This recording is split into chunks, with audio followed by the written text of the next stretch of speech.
So I was looking at some data recently on religious app downloads, and the numbers are just, they're staggering. I mean, we're all walking around with the Bible in our pockets in, what, something like 400 languages? Instant access. Instant access to sermons from the greatest communicators in history. We have theology podcasts, present company included, breaking down ancient Greek while we commute. It's like the Library of Alexandria problem. We have access to everything all at once. We do. Yeah.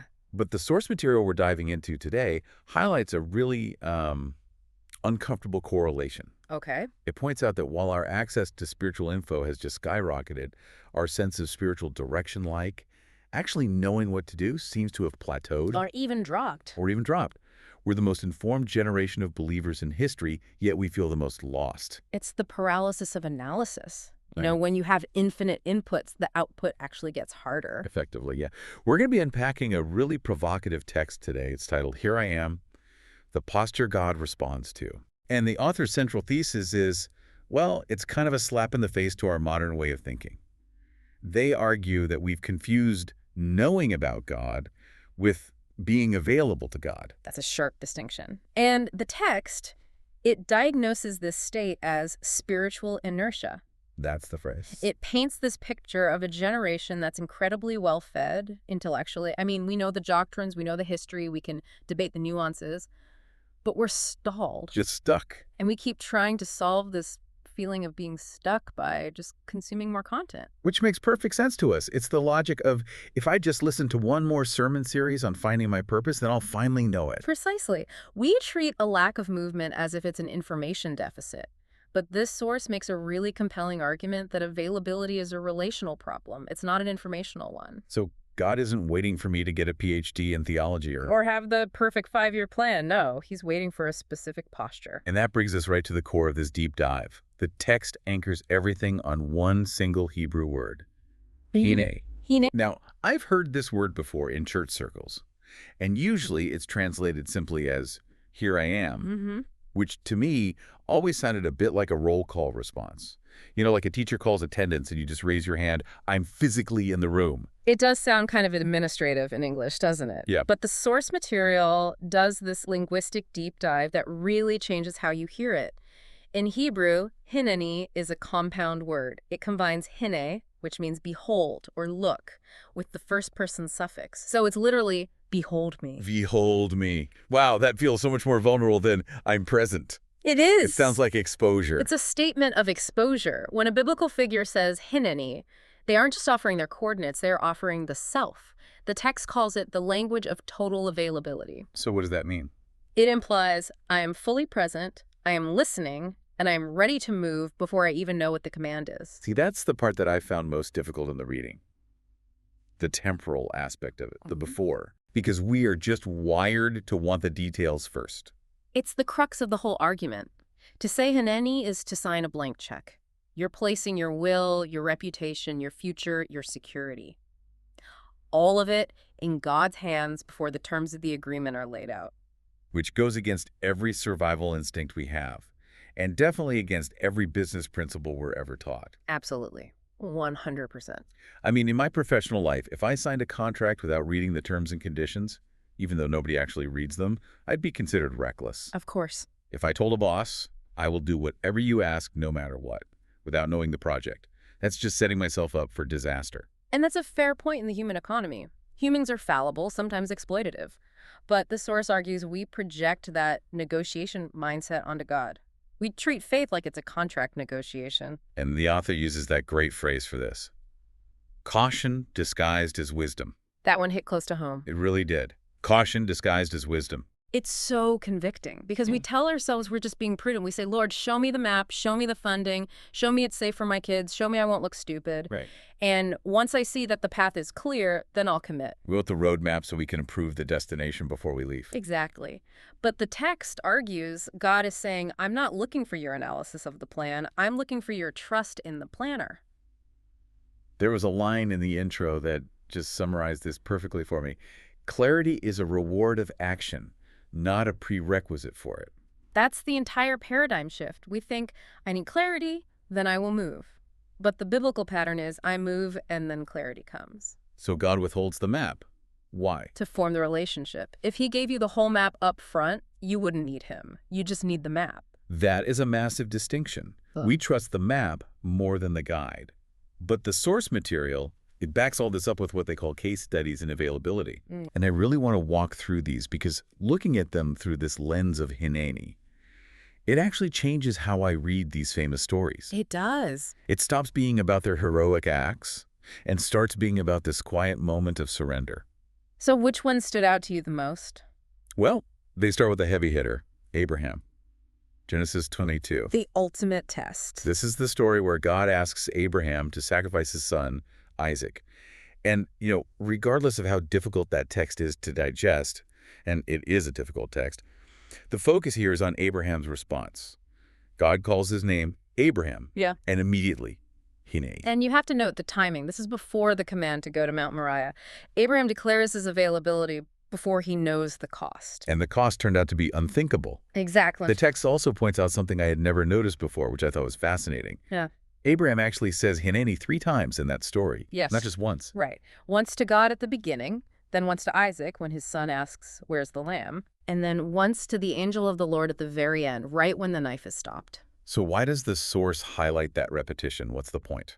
It shows that Hineni isn't a one-time decision. It's a sustained posture. It's easy to say, "Here I am," when you're emotional at some church retreat. Yeah. It's much harder to maintain that availability through the silence of a 3-day journey, through the confusion of your own son's questioning, and then finally, at that moment of deliverance, he didn't have the roadmap. He just had the relationship. He had to keep staying available every single step up that mountain. Every step. Then you have Moses, who is like the total opposite of Abraham in terms of confidence. Right. If Abraham is the example of immediate obedience, Moses is sort of the patron saint of please just ask someone else. Exactly. I relate to Moses way more. He's at the burning bush. He's a murderer in hiding. He has a speech impediment. He is terrified. But, and the source really stresses this, he still answers the call. Moses, Moses. And he says, Hineni. And what I love about the analysis here is how it deconstructs our excuses. We usually wait until we feel equipped to say yes. We think, oh, I'll lead that ministry when I've memorized the whole Bible. Or I'll help those people when I'm financially stable. I'll do it when I'm ready. But Moses wasn't ready. He wasn't competent. The source argues that God calls names before he assigns tasks, and he assigns tasks before he provides the equipment. So Moses' availability was the only real qualification he had. It was the only one. The power to do the job, the staff turning into a snake, the plagues, that all came after the Hineni. It's that sequence again. Availability triggers capability. It's not the other way around. Correct. We want the capability so we can feel safe being available. God wants the availability so he can demonstrate his capability. Okay, so then contrast that with Isaiah. This one felt different to me because it's not like God is twisting his arm. No, not at all. Isaiah 6. The vision in the temple. This isn't a command, it's a volunteer offering. Isaiah sees the Lord high and lifted up. The train of his robe fills the temple. It's terrifying, but it's also magnificent. And God asks this sort of rhetorical question, whom shall I send? And Isaiah doesn't ask for the job description. No, he doesn't ask about the salary or the benefits or the safety risks. He is so overwhelmed by the reality of God that he just shouts, "Here am I, send me." Wow. And the text uses this to show that sometimes Hineni is a response to beauty, not just to duty. It's being so captivated that you just want to be involved no matter what it looks like. And finally, the source brings us to Mary. And honestly, this one feels the most dangerous. It is the most dangerous because for Abraham, he was an old man with a long history with God. For Mary, she's a teenager. When the angel Gabriel appears, her yes literally risks her life. We forget that context. We do. In that culture, being an unwed pregnant woman could lead to being stoned to death. At the very least, it meant social suicide. She risks losing Joseph. She risks losing her family's respect, everything. And yet, her response is the very definition of Hineni. Let it be to me according to your word. The author points out that Mary moved from just presence, just being in the room, to participation. She allowed her life to be interrupted. And that brings us to a major theme in this deep dive, the theology of interruption.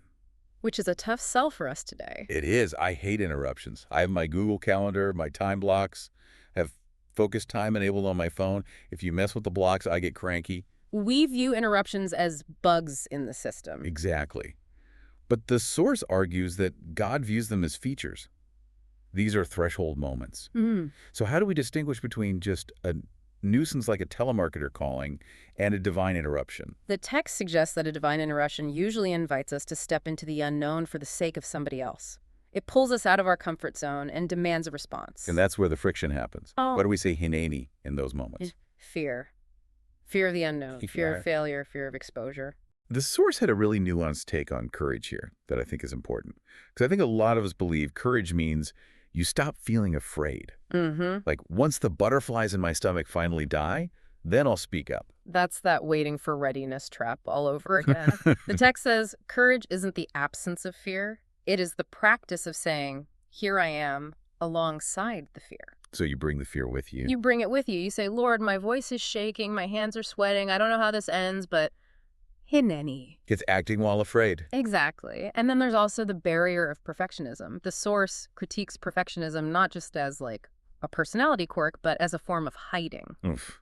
Perfectionism is hiding. Yes. If I demand that I do it perfectly, I never have to start, which means I never have to risk failing. Yep. It's a sophisticated defense mechanism. Wow. But Hineni requires you to be willing to be messy. You know, Gideon is the example they use. He was hiding in a wine press when God called him mighty warrior. Yeah. He became the warrior through the clumsy process of obedience. So we've looked at the ancient examples. But I appreciate that the source material didn't just stay in the Bronze Age. They included these modern case studies anonymized as Lydia and Michael. Right. And I think these are important because they lower the stakes from saving the nation of Israel to, real life. Right. Most of us aren't going to be called to part a sea. We're called to part with our comfort. Let's talk about Lydia. She's a public school teacher. Lydia's story is great because it starts with a burden. She began to notice these kids in her district who were slipping through the cracks, food insecurity, lack of guidance at home. She just felt this tug to start a mentorship program. But, and here's the classic barrier, she had zero funding. Yeah. No budget, no strategic plan, no board. Right. In our caution disguises wisdom model, she should have waited. She should have formed a committee, written a grant proposal. The proper channels. The proper channels. But she practiced Hineni. She said, I'm available with what I have right now. And she started meeting with just 2 students. And the text emphasizes that the clarity of the program, like how it would grow, where the money would come from, that all emerged as she moved. If she had waited for the funding to say yes, she never would have started. The movement created the momentum. The provision was found on the path of obedience. Then there's Michael. This one felt riskier in a different way. He's in the corporate world. Yes, a high-level executive. And he sensed a conviction to advocate for ethical reform around a specific supply chain issue in his industry. Now, this isn't just about extra work. This is about career capital. This is about being the problem in the boardroom. Nobody wants to be the guy slowing down profits for ethics. Exactly. It risks reputation, security. But Michael realized that his position wasn't just a reward for his hard work. It was a platform for availability. He realized, I am here for this. He said Hineni to the conviction. He spoke up. And the outcome wasn't immediate success, was it? The text was pretty honest about that. No, it was messy. It was uncomfortable. He lost some allies. But eventually, it led to a significant shift in policy. The point the author makes isn't that Hineni leads to success. It's that Hineni leads to purpose. His work took on a weight and a meaning it never had before because he stopped protecting his position and started spending it. I love that phrasing, spending your position. So for you listening, and you're thinking, okay, I'm convicted, I've been negotiating, I've been waiting for the map, how do I actually start? The source pivots to application. Cultivating the Hineni posture. And thankfully, it doesn't suggest, selling all your possessions tomorrow. It suggests starting with rhythm. The morning rhythm. It's so simple, but it's radical. Before you check your phone, before you let the news or your email dictate your emotional state for the day, you make a declaration. Lord, here I am available to you today. Interrupt me if you need to. It sets a filter for the day. Instead of, what do I need to get done? It's, who is God putting in my path? It just changes your awareness. You stop looking at people as obstacles to your productivity and start seeing them as the purpose of your day. And that leads to the second practical tool they mentioned, micro-obedience. I love this term. We wait for the burning bush, but God usually speaks in the gentle whisper. Micro-obedience is responding to the small nudges. Like what? You feel a prompt to send an encouraging text to a friend you haven't seen in a while. Do you do it? Or do you just suppress it and move on? Or you feel a check in your spirit to keep your mouth shut during an argument. That's a hard one for me. That's a huge one. The text argues that these small moments are the training ground. If you can't say Hineni to a prompt to text a friend, you certainly won't say it when God asks you to change careers or move cities. You build the muscle memory of surrender in the low-stakes moments. Exactly. There's also a note about the multiplier effect, because up until now, we've mostly talked about this as an individual sport, me and God. But it's meant to be a team sport. The text points to the book of Acts. You had this whole community of people who were all practicing Hineni at the same time. They were all willing to be interrupted, all willing to share resources. And the speed at which they moved was just incredible. Right. That's the multiplier. When a church team or a family or a business unit decides, we are going to be a people of availability, you cut through all the bureaucracy. God can move resources and people instantly because he doesn't have to break down 20 walls of resistance first. It makes me think about how much energy we waste just resisting. We spend years debating a decision, weighing the pros and cons, trying to predict the future, when God is just waiting for us to trust him with the next step. The source wraps up with this concept of the economy of God.